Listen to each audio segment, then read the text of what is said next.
What if the change you've been hoping for doesn't begin with an answer?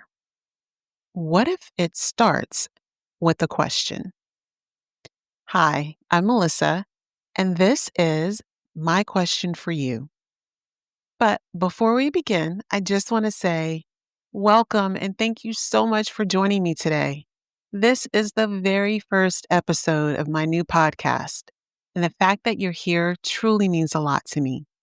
So, whether you've known God for years or you're just exploring your faith, I'm so glad you decided to press play. I hope this space becomes a pause in your week, a moment to just breathe, reflect, and listen for God's voice. Each week, I'll bring you one simple question, not to pressure you, not to fix everything in 10 minutes, but to create a sacred pause, space for God to speak. Because sometimes just one well placed question can change everything. So here's my question for you today. What if one question could change your direction?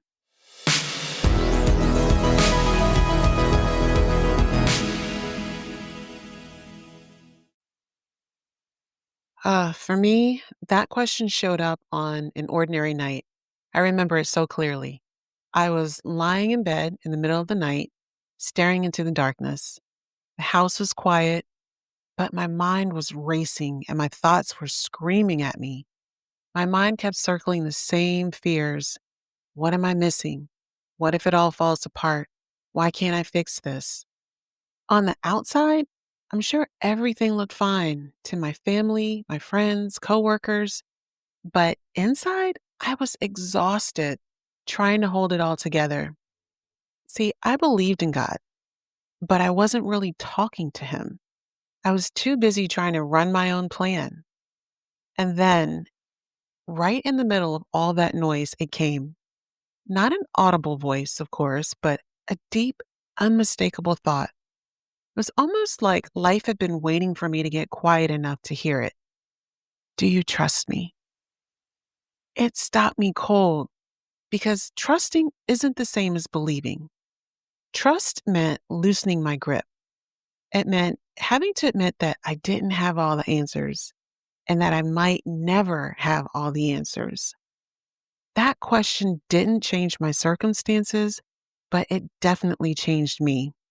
It marked the moment that I started shifting from striving to surrender, from a place of panic to a place of peace. And even now, even when I feel myself clenching too tight or getting worried or feeling anxious, that same question still shows up again and again. You see, God's been asking life changing questions since the very beginning of time. In Genesis chapter 3, in the very first pages of scripture, we meet Adam and Eve. You know this story. They lived in a perfect world. They had no shame, no sickness, and no separation from God. But when they crossed the one boundary God had set, everything shifted. Shame entered and they hid. And when God came looking for them, He didn't begin with punishment. He asked them a question. Where are you? It wasn't about geography or their location. It was an invitation back into relationship, a question full of grace. It's as if God was saying, come back. Let's talk. You don't have to hide. In John chapter 5, later, Jesus meets a man who had been waiting for healing at the pool of Bethesda for 38 years.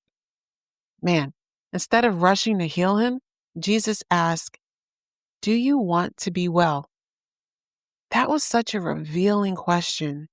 Why had he stayed stuck so long? Maybe it was fear, maybe hopelessness, maybe pain had just become his norm. And isn't that the way we are sometimes? We stay in the familiar, even when it's broken, because change feels scarier than staying stuck. And that is so true when you think about the fact that if that man had even moved just 1 inch a year, He could have gotten himself into the pool on his own. So when Jesus asked him, "Do you want to be well?" it was so revealing. It was almost as if he was saying, "How badly do you want it? Because if you had even just moved an inch, you could have done it on your own." And I think that's the sort of question that we need to ask ourselves when we're in a place of self-reflection. How bad do we want it? Do we want it? Or are we just staying in the familiar and just staying with what's broken? Psalm 139, the psalmist prays, "Search me, God, and know my heart. Test me and know my anxious thoughts. See if there is any offensive way in me and lead me in the way everlasting."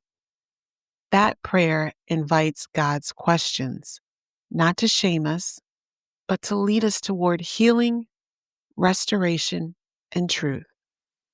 So, what might God be asking you right now? Maybe it sounds a lot like the question I heard God asking me, "Do you trust me?" Or maybe it's, "What are you carrying that I already promised to hold?" Or maybe God's saying, "Why are you afraid? Where are you hiding?" You don't have to answer right away. Just let that question sit with you. Let it catch you in the car while you're sitting in traffic or whisper in a quiet moment in your day. Because when God asks a question, it's never for his information, it's for your transformation. So as you step back into your day, I want you to write this down. What am I still trying to control that God has already promised to carry? See what rises to the surface when you think about that question. And if it speaks to you, I'd love to hear from you. Send me a message or share your reflection in the comments here, because this is how we grow, one question at a time.